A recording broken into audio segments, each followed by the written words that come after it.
ಡಿ.ಕೆ. ಶಿವಕುಮಾರ್ ಅವರಿಗೆ ವಿಜಯ್ ತಳಪತಿ ಅವರನ್ನ ಕರೆಸುವಷ್ಟು ಧೈರ್ಯ ಇಲ್ಲ. ವಿಜಯ್ ತಳಪತಿ ಅವರಿಗೆ ಕರ್ನಾಟಕಕ್ಕೆ ಕಾಲಿಡುವಷ್ಟು ಕೂಡ ಧೈರ್ಯ ಇಲ್ಲ. ಯಾಕಂದ್ರೆ ಕಾವೇರಿ ಕಿಚ್ಚು ಸಾಕಷ್ಟು ಹೆಚ್ಚಾಗ್ತಾ ಇದೆ.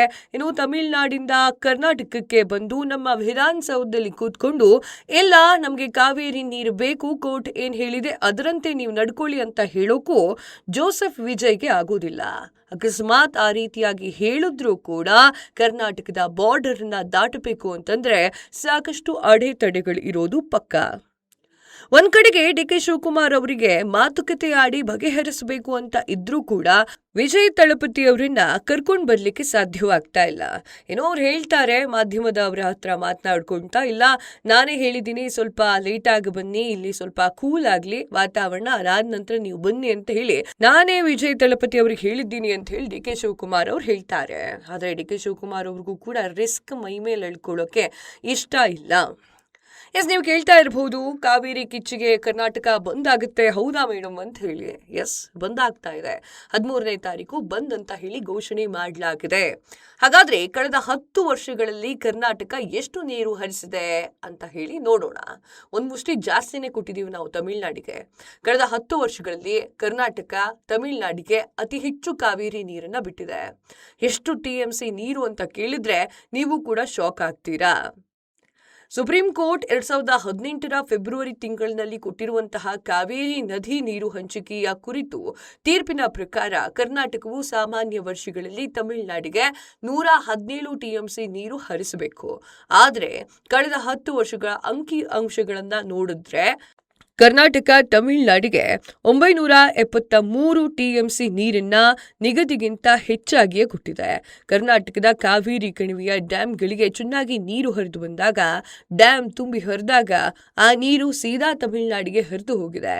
ಕಳೆದ 10 ವರ್ಷಗಳಲ್ಲಿ ಕರ್ನಾಟಕದ ಡ್ಯಾಂಗಳಿಂದ ಬರೋಬ್ಬರಿ 2746 TMC ನೀರು ಹರಿದು ಬಂದಿದೆ, ತಮಿಳುನಾಡಿಗೆ ಹೋಗಿದೆ. ನಿಗದಿಗಿಂತ 973 TMC ನೀರನ್ನ ಹೆಚ್ಚಾಗಿಯೇ ಕೊಟ್ಟಿದ್ದೇವೆ.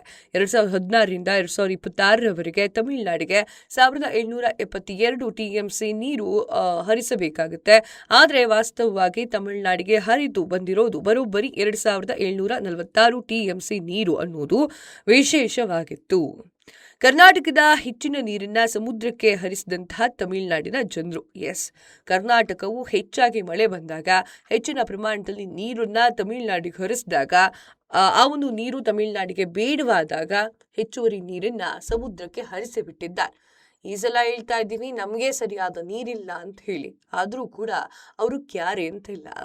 ಕರ್ನಾಟಕದಲ್ಲಿ ಕಾವೇರಿ ಭಾವನಾತ್ಮಕ ವಿಚಾರವಾಗಿದೆ. ಹೌದು ವೀಕ್ಷಕರೇ, ಕರ್ನಾಟಕದಲ್ಲಿ ಕಾವೇರಿ ನೀರು ಕಾವೇರಿ ಕಣಿವೆಯ ರೈತರಿಗೆ ಮತ್ತು ಜನರಿಗೆ ಭಾವನಾತ್ಮಕವಾಗಿರುವಂತಹ ವಿಚಾರ.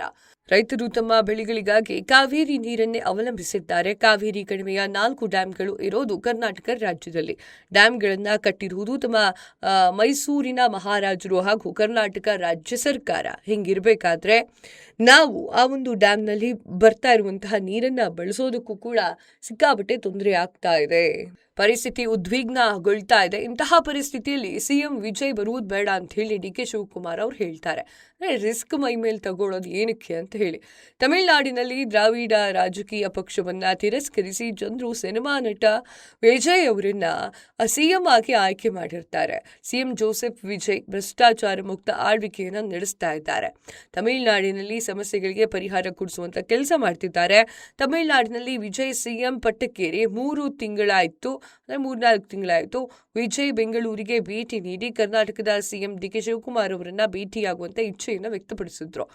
ಆಗಸ್ಟ್ 3ರ ಸೋಮವಾರ 2 ರಾಜ್ಯಗಳ ಮುಖ್ಯಮಂತ್ರಿಗಳ ಬೆಂಗಳೂರಿನಲ್ಲಿ ವಿಧಾನಸೌಧದ 3ನೇ ಮಹಡಿಯಲ್ಲಿ ಭೇಟಿ ಮಾಡಿ ಮಾತುಕತೆ ಮಾಡ್ತಾರೆ ಅಂತ ಹೇಳಲಾಗಿತ್ತು. ಆದರೆ ಕಾವೇರಿ ನೀರು ವಿಚಾರಕ್ಕೆ ಸಂಬಂಧಪಟ್ಟಂತೆ ಬೇಡ, ನೀವು ಬರೋದು ಬೇಡ ಅಂತ ಹೇಳಿ ಆದೇಶವನ್ನ ನೀಡಿದ್ದಾರೆ. ಡಿ.ಕೆ. ಶಿವಕುಮಾರ್ ಅವರು ಮನವಿಯನ್ನ ಮಾಡ್ಕೊಂಡಿದ್ದಾರೆ ಅಂತ ಹೇಳಲಾಗ್ತಾ ಇದೆ.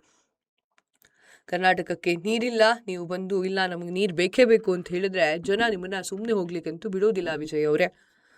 ಇದನ್ನ ಬೇರೆಯವ್ರು ಹೇಳ್ತಾರೋ ಇಲ್ವೋ ಗೊತ್ತಿಲ್ಲ, ಇದೇ ಸತ್ಯ.